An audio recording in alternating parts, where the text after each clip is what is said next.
Assalamualaikum warahmatullahi wabarakatuh. Perkenalkan Pak, nama saya Rizkon dari jurusan Kimia Non Kependidikan. Di sini saya akan menyampaikan rangkuman Pancasila dalam arus sejarah. Yang pertama yaitu era prakemerdekaan. Dr. Rajiman Widioningrat, Ketua BPUPKI pada tanggal 29 Mei 1945 meminta untuk mengadakan sidang dalam menentukan dasar negara Indonesia merdeka. Sehingga BPUPKI mengadakan sidang pertamanya pada tanggal 29 Mei sampai 1 Juni 1945, di mana dalam sidang tersebut terdapat 3 tokoh yang menyampaikan usulannya tentang dasar negara. Yang pertama Muhammad Yamin tanggal 29 Mei 1945, yang kedua Profesor Supomo pada tanggal 30 Mei 1945, dan yang ketiga Insinyur Soekarno pada tanggal 1 Juni 1945.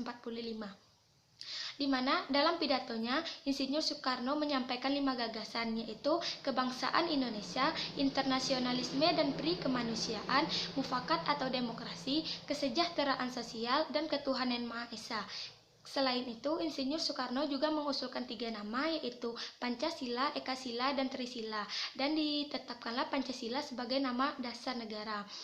Dan selanjutnya, diadakannya sidang kedua pada tanggal 10 sampai 16 Juli 1945, di mana dalam sidang tersebut disetujuinya naskah awal pembukaan dasar negara atau Piagam Jakarta yang berisi ketuhanan dengan kewajiban menjalankan syariat Islam bagi pemeluk-pemeluknya, kemanusiaan yang adil dan beradab, persatuan Indonesia, kerakyatan yang dipimpin oleh hikmat kebijaksanaan dalam permusyawaratan perwakilan, dan keadilan sosial bagi seluruh rakyat Indonesia.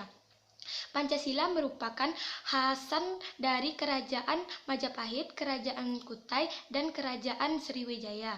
Yang kedua yaitu era kemerdekaan, yang mana pada masa ini Piagam Jakarta disahkan dalam sidang PPKI pada tanggal 18 Agustus 1945, yang mana Pancasila ini dijadikan pedoman dalam pembentukan Undang-Undang Dasar 1945 yang telah dirubah dan diganti 7 kata dari kalimat ketuhanan dengan kewajiban menjalankan syariat Islam bagi pemeluk-pemeluknya menjadi ketuhanan yang Maha Esa.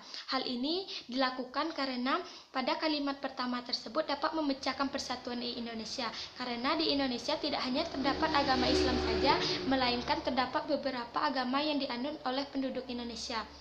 Yang ketiga yaitu era Orde Lama, yang mana terjadinya pembubaran konstituante, pemberlakuan Undang-Undang Dasar 1945, pembentukan Majelis Permusyawaratan Rakyat Sementara, dan keluarnya Dekrit Presiden tanggal 5 Juli 1959. Yang keempat yaitu era Orde Lama, di mana pada tahun 1968 Soeharto menginstruksikan sebab Presiden nomor 12 tahun 1968 yang menjadi panduan dalam mengucapkan Pancasila sebagai dasar negara.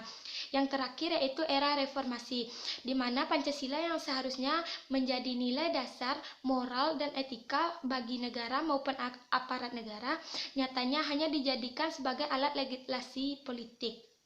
Sehingga dikeluarkanlah Undang-Undang Dasar nomor 11 tahun 2012 pasal 2 tentang pembentukan perundang-undang, yang berbunyi penempatan Pancasila sebagai sumber dari segala sumber hukum negara adalah sesuai dengan pembukaan Undang-Undang Dasar 1945 alinea keempat, ketuhanan yang Maha Esa, kemanusiaan yang adil dan beradab, persatuan Indonesia, kerakyatan yang dipimpin oleh hikmat kebijaksanaan dalam permusyawaratan perwakilan, dan keadilan sosial bagi seluruh rakyat Indonesia, sehingga menempatkan Pancasila sebagai dasar negara, ideologi negara, bahkan filosofi negara, sehingga setiap materi perbuatan mengandung peraturan yang dimuat dalam undang-undang dan Pancasila. Sekian, terima kasih. Wassalamualaikum warahmatullahi wabarakatuh.